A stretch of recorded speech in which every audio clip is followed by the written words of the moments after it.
अस्सलाम वालेकुम, आदाब। वर्ल्ड न्यूज़ को लेकर मैं खलील फरहाद हाजिर हूँ। आइए देखते हैं दुनिया भर की अहम खबरें। सबसे पहले हेडलाइंस। 15 महीनों के इस्राएली जुल्म के बाद गजा जंगबंदी का मुआहदा तय पा गया। कतरी वजीर आज़म ने किया ऐलान, 6 हफ्तों की जंगबंदी। आइंदा इतवार से सीज फायर डील पर होगी अमलावरी।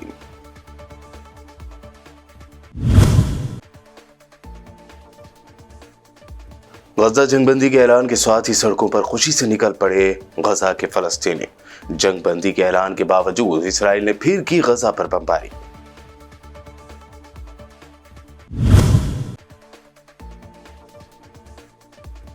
गजा जंगबंदी मुआहदे को हमास ने बताया बड़ी कामयाबी, तो जो बाइडेन और डोनाल्ड ट्रंप ने की सीज फायर डील का सेहरा अपने सर बांधने की कोशिश।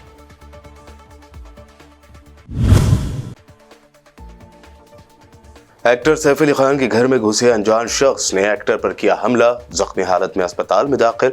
खतरे से बाहर है सैफ अली खान। पुलिस ने 3 अफराद को लिया हिरासत में।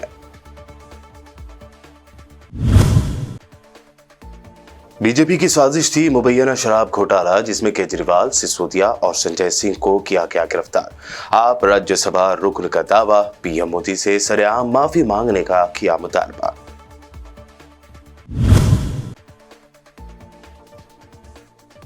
और दिल्ली असेंबली इलेक्शन के लिए कांग्रेस ने अपने गारंटियों का कर दिया ऐलान। रेवंत रेड्डी ने की शिरकत। केजरीवाल और नरेंद्र मोदी को बताया एक जैसी शख्सियत। ये हेडलाइंस। बढ़ते हैं खबरों की तफसील की जानिब। गजा पर इस्राएली जारियत के 15 महीनों बाद आखिरकार जंगबंदी का मुआहदा हो गया है।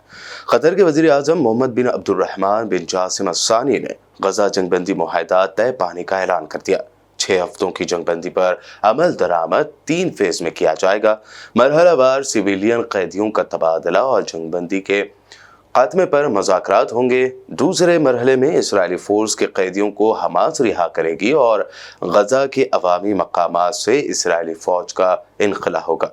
तीसरे फेज में इसराइली फोर्सेस का गजा से मुकम्मल इनखला और गजा की तामीर नौ पर काम किया जाएगा। कतरी वज़ीर आज़म ने कहा है कि जंगबंदी मुआहदा करवाने के लिए कतर, मिस्र और अमेरिका की कोशिशें कामयाब हो गई हैं। उन्होंने ये भी कहा कि जंगबंदी का इतलाक़ 19 जनवरी से होगा। कतरी वज़ीर आज़म मोहम्मद बिन अब्दुर्रहमान बिन जासिम अस-सानी ने जंगबंदी जंग के आगाज तक गजा में क़याम अमन पर जोर दिया। उन्होंने कहा कि हम गजा में अपने भाइयों को तनहा नहीं छोड़ेंगे। तवक्को है कि मुआहदा इतवार से नाफिजुल अमल हो जाएगा। वक्त का ऐलान बाद में होगा।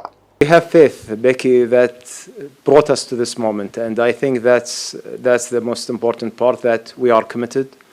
We will continue to do everything we can, everything possible, together with our partners, to ensure that this deal is implemented as it's agreed, and this deal will bring us peace, hopefully, at the end of it. I believe that it all depends on the parties of the agreement and acting in good faith in that agreement in order to ensure that no collapse happening to that deal. There is a follow-up mechanism that Egypt, Qatar and US are going to handle. It will be placed in Cairo, and this follow-up actually will be a joint team from the 3 countries that will monitor the implementation of the agreement, and everything is being agreed upon and will be in a place hopefully on the day of the execution. Qatar के वज़ीर आज़म की जानिब से गजा में जंगबंदी का ऐलान करने से पहले ही गजा के मज़लूम फ़लस्तीनियों ने खुशी का इजहार करते हुए जश्न मनाया। तबाहाल फ़लस्तीनी जश्न मनाते हुए सड़कों पर निकल आए। फ़लस्तीनियों ने हमास और इसराइली फ़ौज के दरमियान जंगबंदी की खबर का जश्न मनाया और कहा कि जंगबंदी एक ख्वाब था।